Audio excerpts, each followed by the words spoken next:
Hello my dear students, in this lecture we will see normal and shear stresses on any inclined plane inclined at angle theta.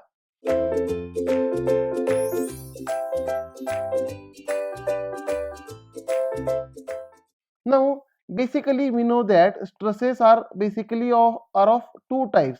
That is, the stress can be normal stress, that is perpendicular to the area and it is represented by letter sigma, and the stress can be shear stress, that is tangential or parallel to the area and it is represented by letter tau, right? And also we know that stress is a tensor quantity. Stress is a tensor quantity. This already we have seen in previous lectures. Now tensor quantity means to define stress we need magnitude, we need one magnitude, as well as we need one direction, and we need the face on plane on which it is acting. Means to define tensor quantity we need magnitude, direction and the face or the plane on which it is acting, right? Hence stress becomes tensor quantity. Now you can go in previous lectures, I have explained this in detail, right?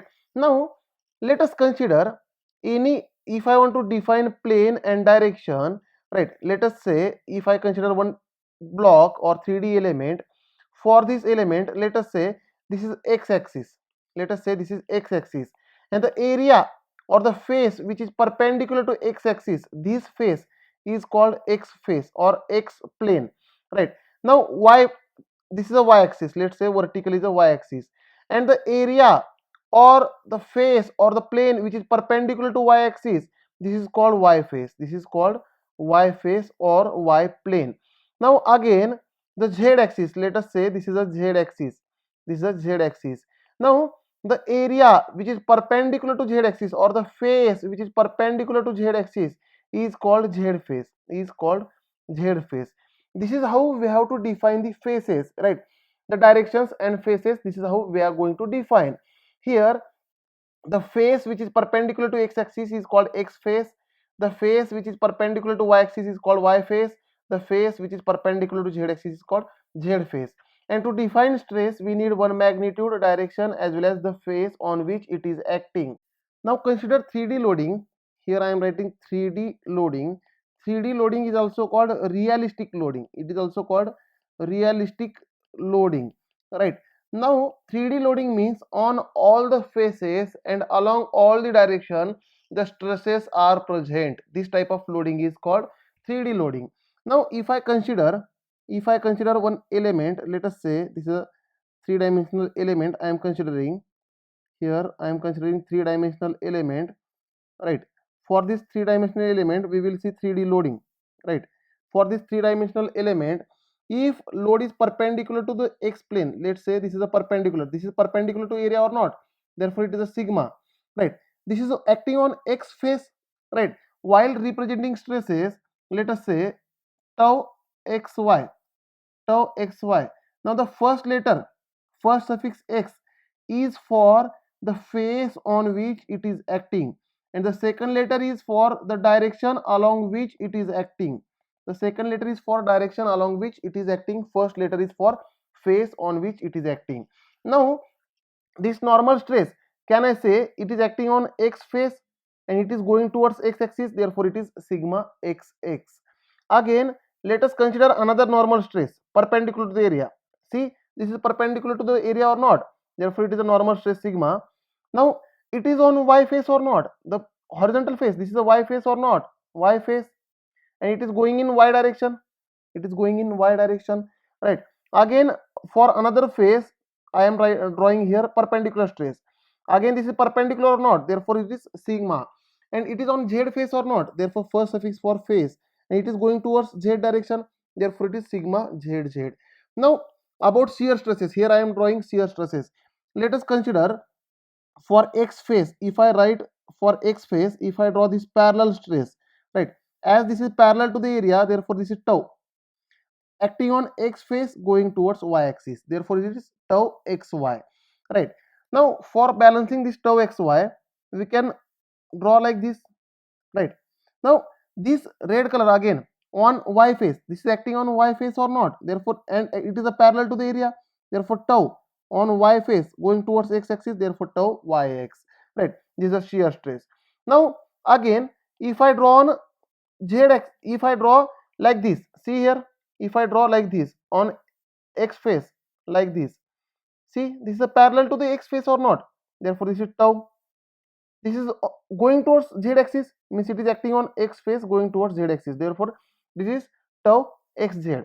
Again on z face, if I draw like this, on z face if I draw like this is acting on z face and it is parallel to the z face, therefore tau, parallel means tau, z face, z going in x direction, tau zx, right?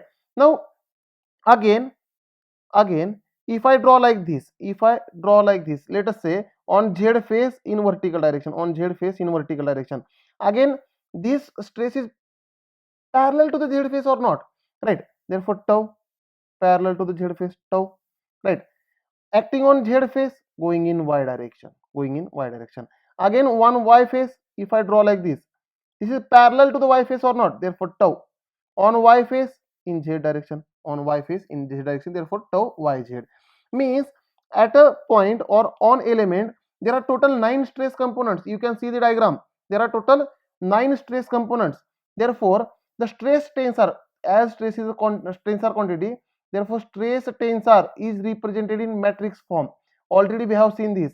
And while drawing matrix, the first row is for x face, the first row is for x face, and first diagonal element, in diagonal elements we have to write normal stresses, therefore x face sigma xx, then tau xy and tau xz is the x face. Now second row for y face, therefore tau yx, sigma yy and tau yz. Third row for z face, therefore tau zx, tau zy and sigma zz. And on diagonal element, we have to put normal stresses. See, these are the diagonal elements, therefore we have to put their normal elements. And off diagonal elements are shear stresses, off diagonal elements are shear stresses.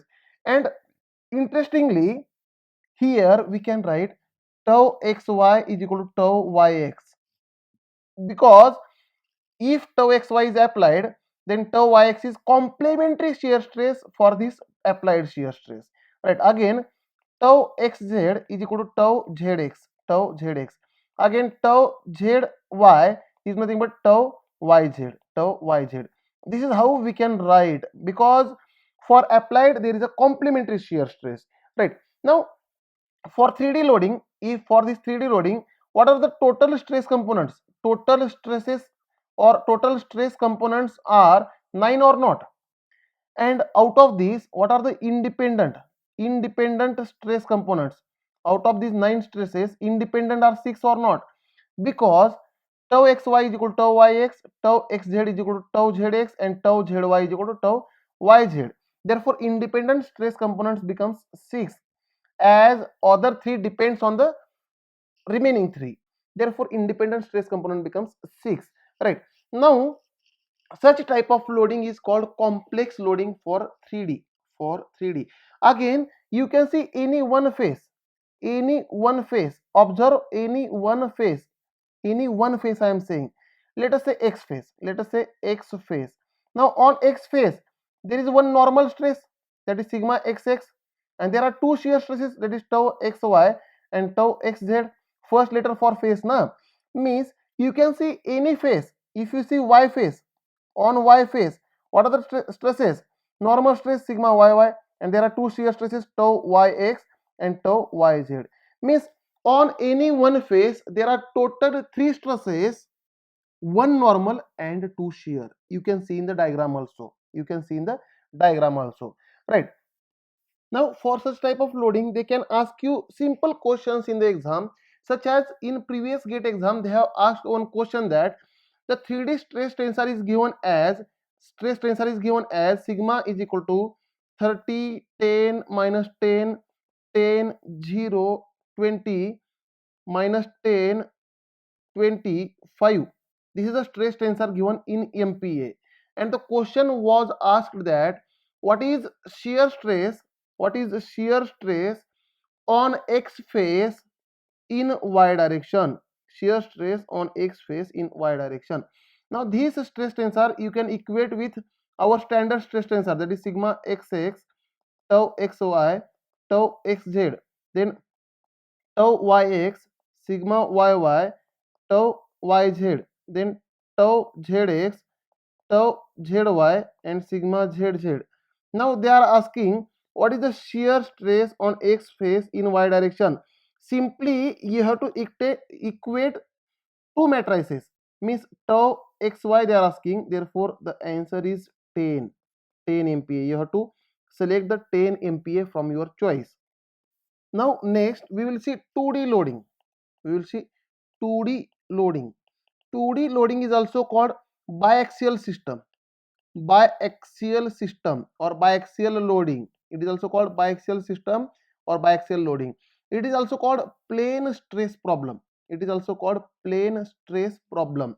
2D loading is also called plane stress problem. Now 2D loading means the stresses are acting on any two plane.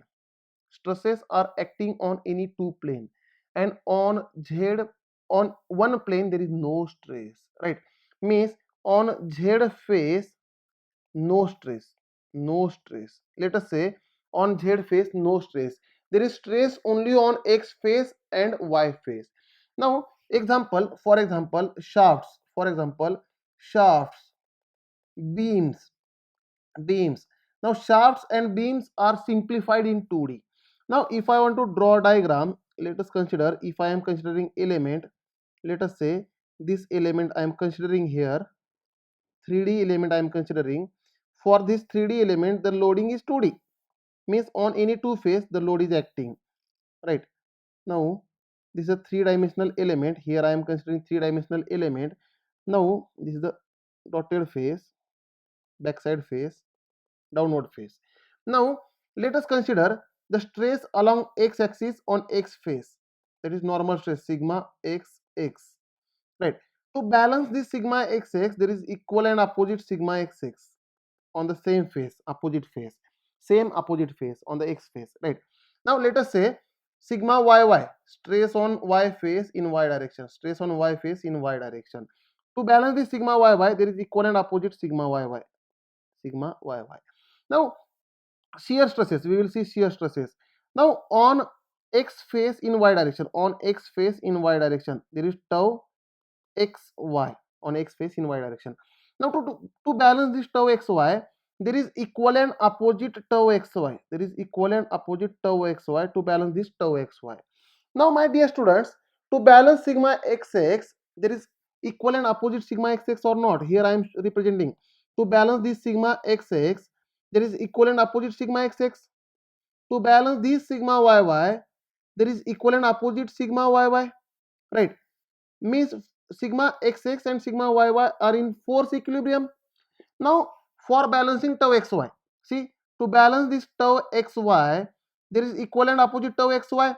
Now tau xy is in force equilibrium, but they are creating couple in anti-clockwise direction or not. See, one tau xy, one tau xy, and for this equal and opposite tau xy at some eccentric distance. Because of this there is a anti-clockwise movement or not, there is a anti-clockwise movement, right? Means they are creating couple in anti-clockwise direction.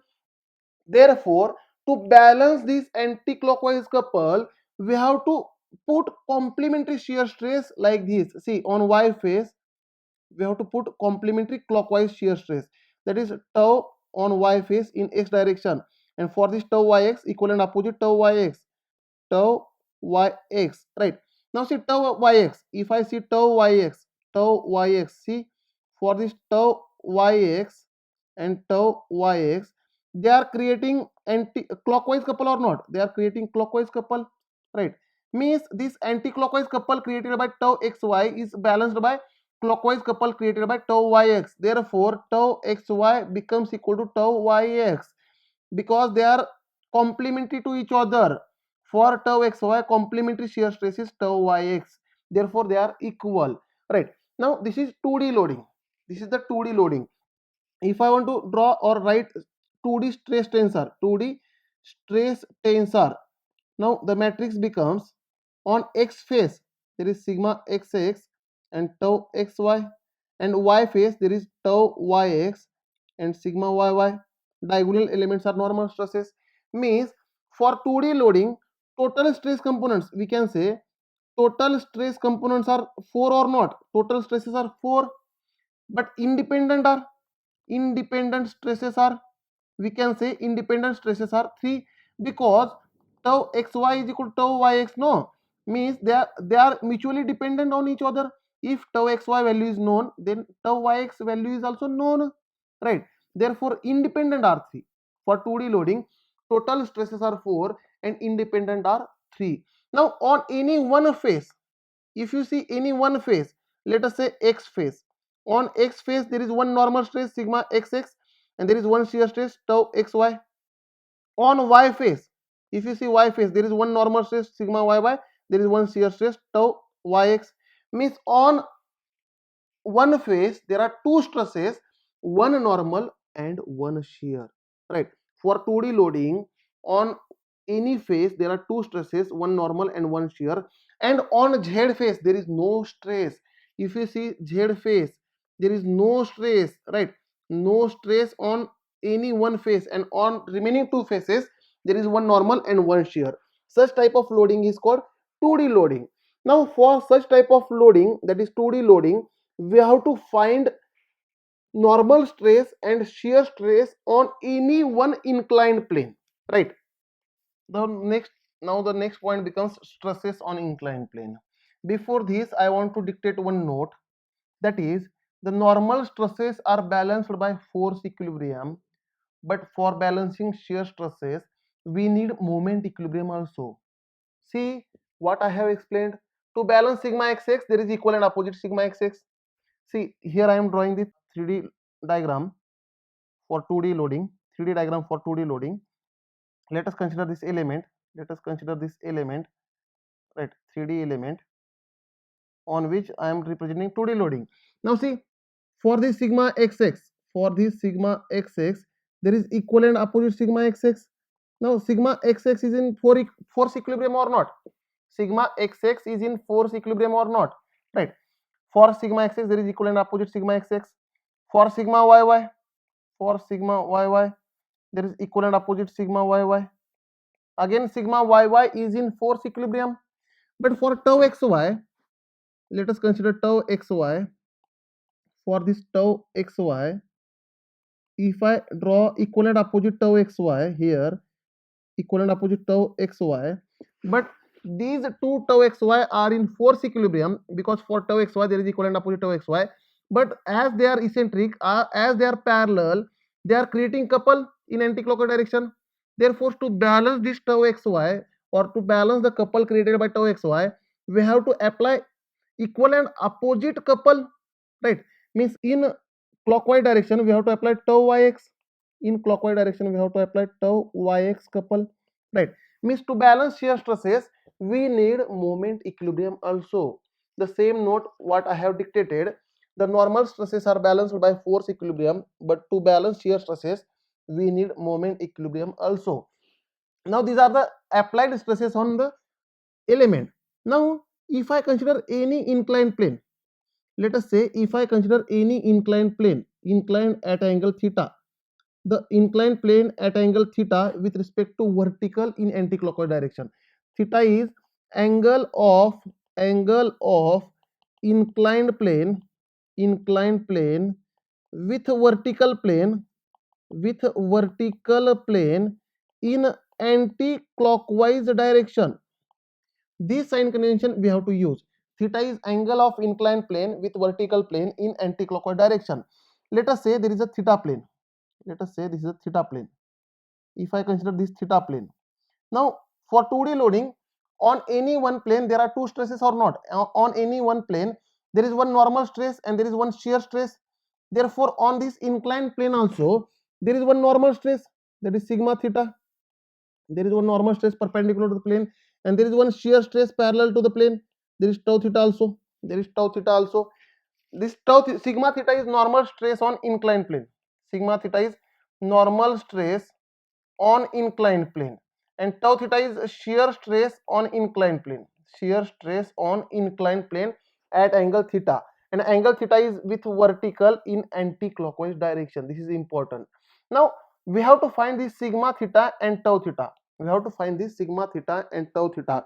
Now my dear students, if I draw free body diagram for this, if I draw free body diagram, if I take inclined plane and if I take left side portion of inclined plane, then what I can see for left side, what I can see for inclined plane, see this is the inclined plane at angle theta, at angle theta, right?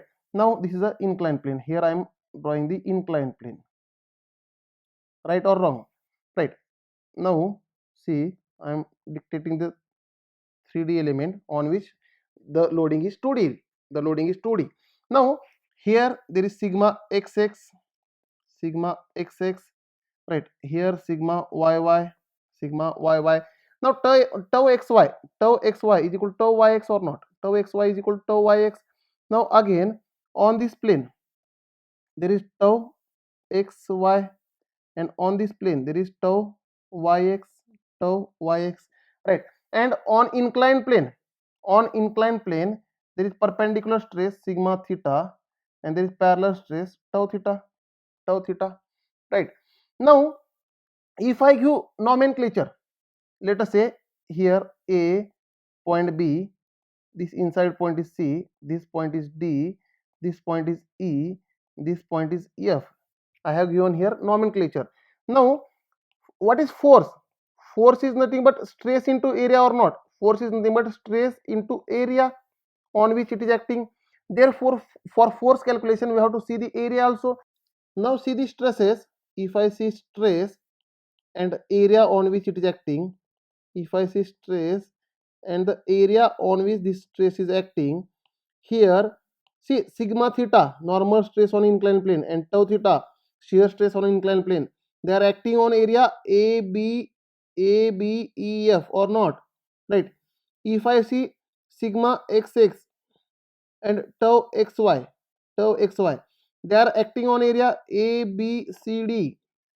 If I see sigma yy and tau yx, they are acting on area CDEF, right? Means while applying force equilibrium we have to apply, we have to find force, that is stress into area. Now here we have seen area. Now for this inclined plane we have seen downward portion or left side section. If I see right side or upper section, same inclined plane I am representing here for upward section, right? Upward view I am drawing here for the above portion of inclined plane. See, if we are drawing free body diagram, there is a action reaction pair. Means for this left side sigma xx we have to draw right side sigma xx. For this downward sigma yy we have to draw upward sigma yy, right? For downward tau xy we have to draw upward tau xy, upward tau xy. For left side tau yx we have to draw right side tau yx.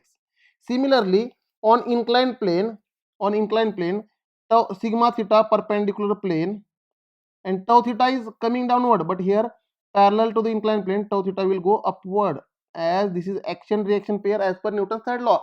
For action there is equal and opposite reaction, right? Now this is a 3D view of 2D loading. Now the same loading we will see in 2D view.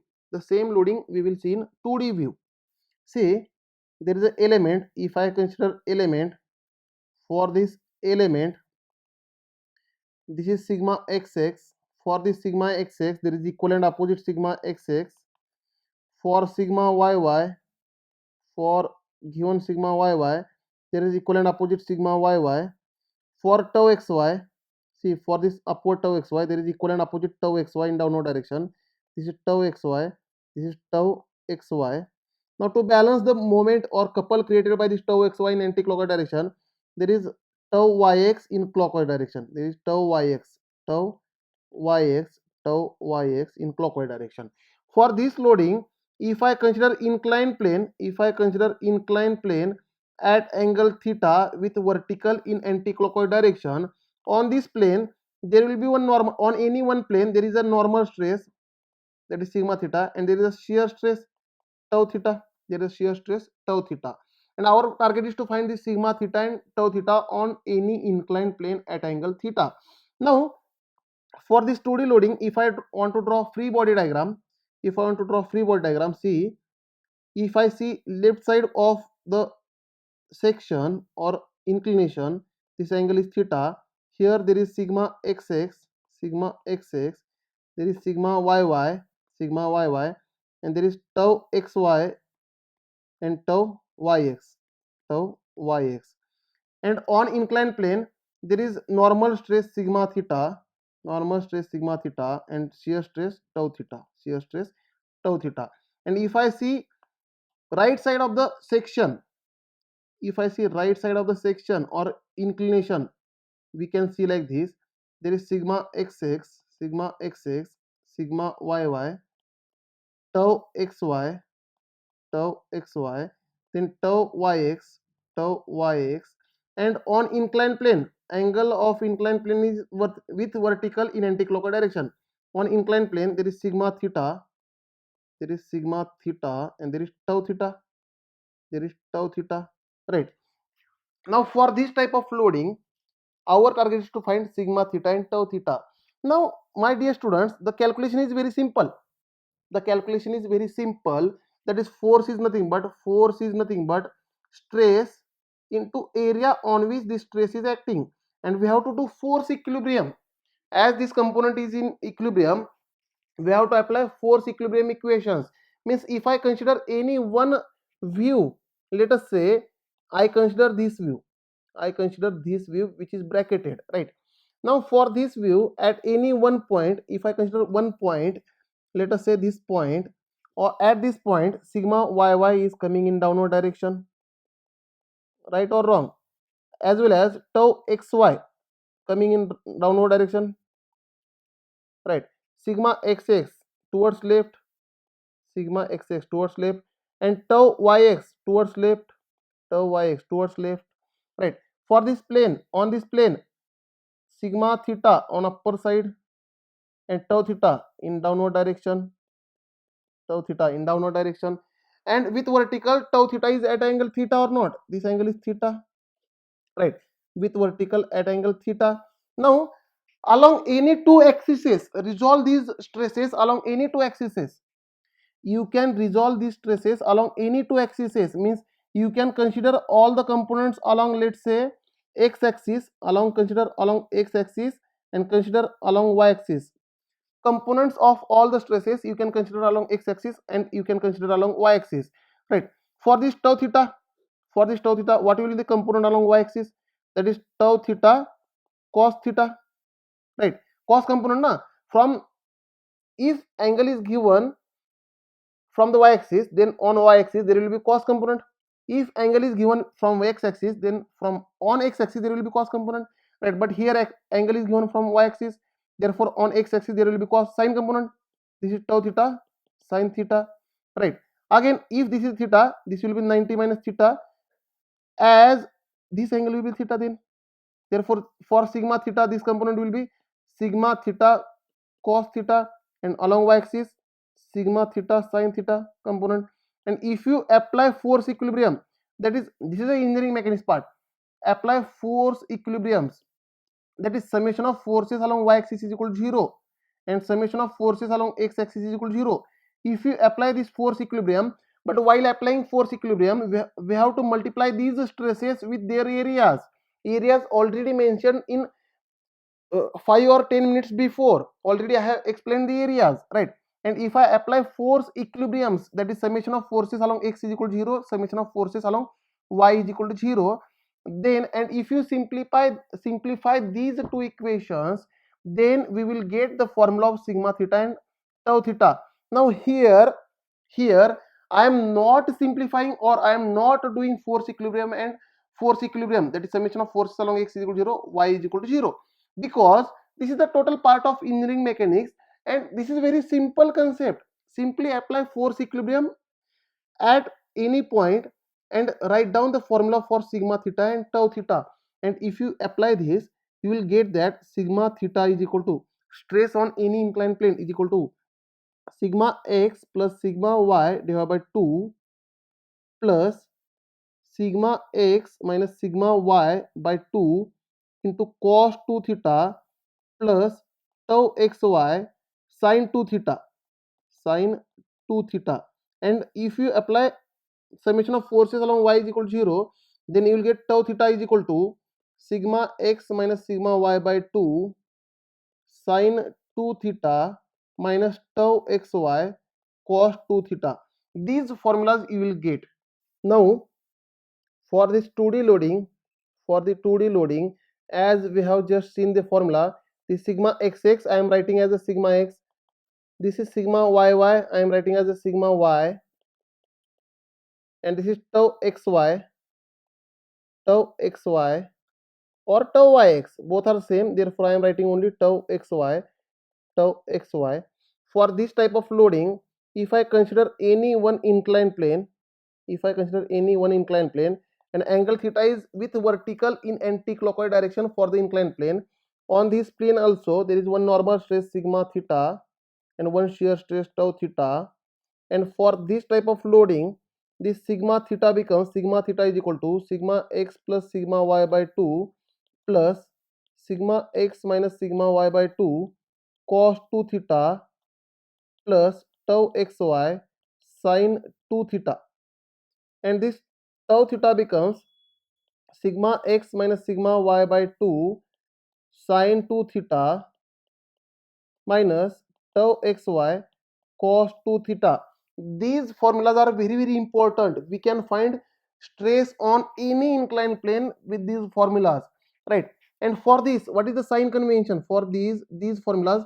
Sign convention is that tension is positive, tension will be positive, tensile stress will be positive, compression will be negative, compressive stress will be negative, and for shear stresses, sign convention is clockwise shear, on horizontal plane, on horizontal plane is considered as positive, means anti-clockwise shear on horizontal plane is considered as negative. Means if I consider element, let us say this is the element, horizontal plane, see, for horizontal plane, if this is a shear, what is this? Clockwise, they are creating clockwise or not? Therefore this is positive. And if on horizontal plane it is creating clockwise, then on vertical plane it will create in anti-clockwise, right? Means this sign convention is positive, now on horizontal plane anti-clockwise, for horizontal plane if I draw anti-clockwise shear, see, on horizontal plane this is creating in anti-clockwise direction, this is negative, and if on horizontal plane it is anti-clockwise, then on vertical plane it will become clockwise, means this is negative sign convention, right? And this is how we have to use sign convention and find the stresses on inclined plane. Now on any inclined plane there is one sigma theta, there is one normal stress sigma theta, and there is one shear stress tau theta, now if I want to find resultant of normal and shear stress, let us say this is a sigma r, resultant of normal and shear stress on theta plane, right? Then this resultant stress sigma r theta will become perpendicular, sigma theta and tau theta are perpendicular or not? Therefore it will be under root of sigma theta square plus tau theta square, and the angle between normal stress and resultant of normal and shear stress is called obliquity. This phi is called obliquity, right? Angle between normal stress and resultant stress is called obliquity. Now what will be this angle? See, opposite side is tau theta and adjacent side is sigma theta. Therefore tan phi, if I want to find tan phi, is equal to opposite side, that is tau theta, divided by adjacent side sigma theta. This is how angle of obliquity is calculated. Thank you dear students. In next lecture we will see special cases on stresses on inclined planes, and these special cases are very much important as point of competitive exams.